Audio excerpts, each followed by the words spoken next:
Anyone knows what a good ATO is, comment below. The one I've got's terrible, and it's something like everything, if I need to upgrade it, it takes me ages to actually go around to upgrading it. And you know, you think you find a good version or something, you start looking at reviews and stuff. It only takes a couple of bad reviews to taint the entire thing. So if there's any good ones out there that have really worked out for you, let me know. Okay, so update. My levels, as far as nutrients goes, which is like really, we're talking about what we can see is phosphates and nitrates, are absolutely exactly where I need them. Which I'm looking at, like phosphates at TU like 0.02 parts per million, and my nitrates are sort of around 10.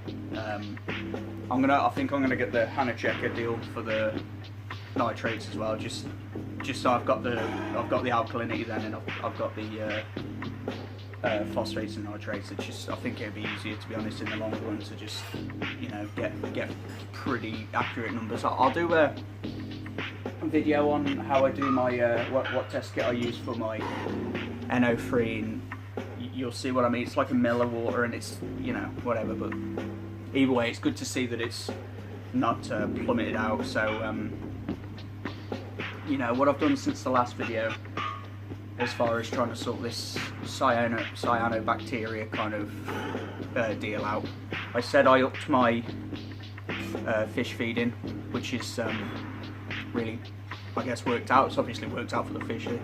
They'd eat all day if they could. I really increased my amino acids and stuff that I put in the tank, like just would say coral, nutrition, food, whatever is a, you know, a bit of random stuff I put in. I dose. So Bio-Enhance, the Reef Nutrition A and B, those two, whatever they're called. Reefroids, I dose one from Polyp Lab called, I think it's called Polyp Enhancer or something like that, and also this one in a white bottle, which I can't think of what the name is. It's like marine snow or something like that. It's one of the really, you know, sort of popular ones. Probably more popular in the States or whatever, but and that one. Not all. I don't dose all of them every day. You know, I'm not trying to rifle myself back into a algae problem on the other side of the spectrum. But I sort of pick a mix of them, and I dose a bit more every day. I mean, I'm to be honest, I do things that you shouldn't really do. Like, I'll go by eye. I'll be sort of like, well, 2 drops of that, whereas now I'll put 4 or 6 or whatever, you know, just a bit more, and it seems to be paying off. The only problem is, I think when you're doing stuff like that, you need to do it consistently, as in, like, you need to try and keep doing it, and if you're gonna do that, I think you have to really watch your nutrient levels anyway. In my opinion, if you're gonna start dosing something like a coral enhancement formula and whatever it might be, dosing it for a week, you're not going to see any results, I don't think. Or dosing it even for a month. I honestly, like, you get these people, you're always going to see a product and see a review saying, oh, I dosed it first time and now all my corals look amazing first time round. One dose. It's probably bullshit. Like, I think you need to, if you're going to cycle something like that through a tank, you need to be running it for a while before you're going to really see any results. And another thing people do, me included, it's like you won't just suddenly decide to dose one thing. You'll get 3 products or something, you'll be dosing all of them. For all you know, 2 of those are snake oil, the 1 good product, you know, and then you'll start seeing a positive effect, hopefully, in your tank, and you'll look at all 3 and you don't really, you don't know, it could be a combination of those 3 that's doing it. So then as soon as you take one away, you're going to disrupt the deal. Anyway, something else I've done is make sure my protein skimmer's as good as it can be for what it is. It's kind of a shoe skimmer. But what I also did is add a UV, and I've just kind of forgotten about it. I run UV on my last tank, and it did work wonders. It really did. My dad recently got a UV put on his pond. Here's a little clip of that, and that's really worked out for him. To be honest with you, a lot better. It worked out a lot better than I actually thought it would. It's ran out really quick for a UV bulb, which is a bit weird, so I've got to try and sort out a new bulb for him. But anyway, I installed one on my tank probably 3 weeks ago, I don't know now, I can't really think, maybe 2 weeks ago, I lose track of time, but it's another one of those things where like my water looks clear and stuff, but it's always looked really clear by eye for me, you know. But the important thing I think to remind yourself is with a UV sterilizer is it's not going to eliminate the problem. Like if you've got, whether it's a bacteria for most part, or some sort of algae growing across the back glass or across some sort of rock or something like that, adding a UV sterilizer is not going to clear that up in a week. UV sterilizers, you've got to bear in mind, is that it's what's going through the UV sterilizer. So it's spores, or it's anything free floating that's going to take care of. So it's not going to kill off what's actually physically growing, like a mat in cyanobacteria's case, or like a bunch of hair algae. It's not going to actually stop it from growing, but it can help. But the big deal is when you've sorted that problem out, it's definitely going to mitigate anything reoccurring.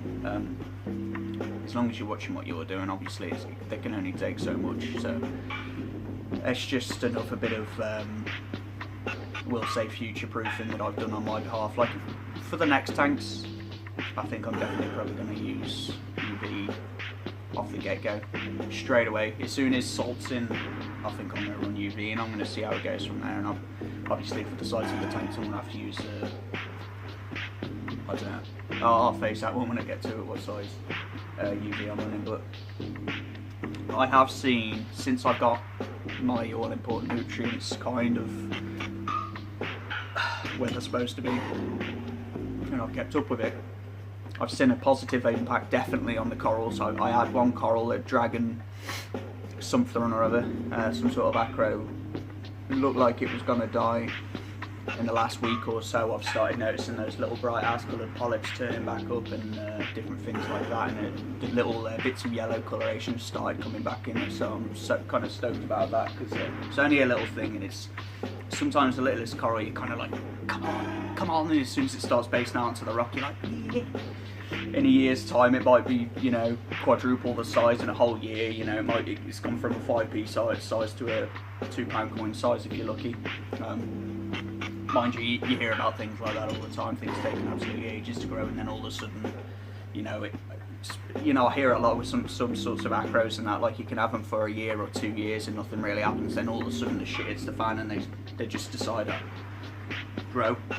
And yeah, so in terms of corals, they're doing a lot better.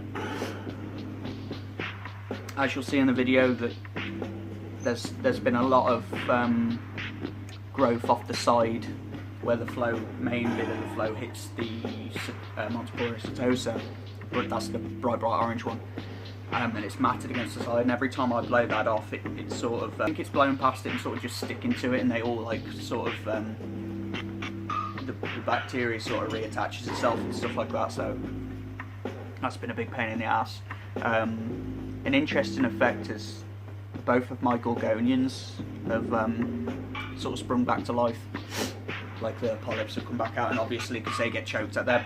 I think gorgonians are a good thing to have in your reef, because if something's going up with things like cyanobacteria, they seem to be the first, from all the years I've known, if something's going to go up with them first, I'll just start closing up and stuff like that. And I think they're a good, I don't know what you call it, canary coral, to give you an idea that something's up. So when you see something going up with them, you can start paying extra close attention to your tank and just be like, something's up. The cyanobacteria is definitely still there though.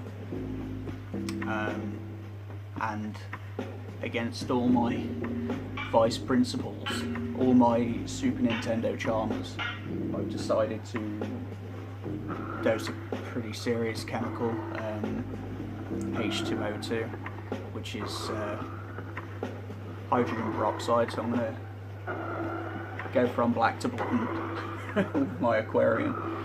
Hydrogen peroxide is serious stuff, and people have used it in their aquariums for a long time. Safe ways to do it has been limited until somewhat recently. If in the future any any of these shitty videos that I do for whatever reason actually take off and people watch them, or if you're new to aquariums and you're watching this video now, it's important that you use food grade H202 hydrogen peroxide. Use the food grade stuff, and you want to use 3% hydrogen to your peroxide. Use 1 ml per gallon. Right, I cocked up a little bit there by saying it's a 1-to-1, 1 ml per every 1 gallon. It's not. This is important, so listen to this. 1 ml of H202 hydrogen peroxide of 3% hydrogen, food grade. Make sure you get your food grade stuff. It's not expensive anyway. 1 ml of that to every 10 gallon of your aquarium water. Don't cock it up. Do that over a 14-day period. No more. See where you stand from there. Alright guys, see you later. So I'm going to be running 6 mils a day of my REEFER 250. But that's actually underdosed, but I'd rather use slightly underdosed than risk slight overdosing or anything like that. I'm not going to be using a doser to run it, even though I've got to do it every day. I'm not going to use a doser. I'm going to do it all by hand. I use I think I'm going to use a 2 ml syringe to do it with. Obviously a medical grade deal to make sure it's done absolutely bang on. And it's a 14-day deal. So I'm going to be dosing 6 ml for 14 days. So we'll call this part 1, and then I'll do a update on H202 and its effect on my aquarium at the halfway mark, and then we'll have a look at the end. As this video comes out, might not be the day that I actually start the dosing. So part 2 and part 3. They'll be true to when I'm doing it. It just might not be as bang on when they get on YouTube. But I'll try. It's, I got to work it around my job and stuff. So, and how knackered I am at the time. But yeah, so the all-important H202 dosing. 1 ml of that to every 10 gallon of your aquarium water. 14 days. And that's supposed to kill out the CYANO. So there's other products, I've used, what's that other one that comes in the yellow bottle? Whatever it is, you'll know what it is. It's like a powder. You use some of that and then you do a load of water changes or whatever. I've used that in the past and it's worked. I've used that in the past and it hasn't worked. I have still got some somewhere, but I actually don't know where it is, otherwise I might have tried that this time around. I've never done myself H202. Since my last video and kicking off about CYANO, Jake Walsh, thank you by the way, pointed me towards Reef to Reef, and I thought I knew a lot about some of these bacteria and stuff, but you realise how little you know when you start reading papers and that by people who've really gone ape shit on finding all kinds of stuff out about these things. And I obsessed about that for a bit. That was my obsession for the past couple of weeks, and just overloading myself on information about a bacteria.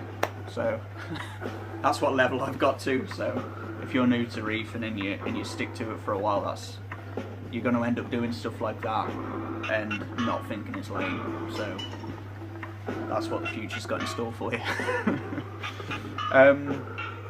So yeah, if you've got any questions about what I'm doing, if you think what I'm about to do is stupid or wrong, let me know.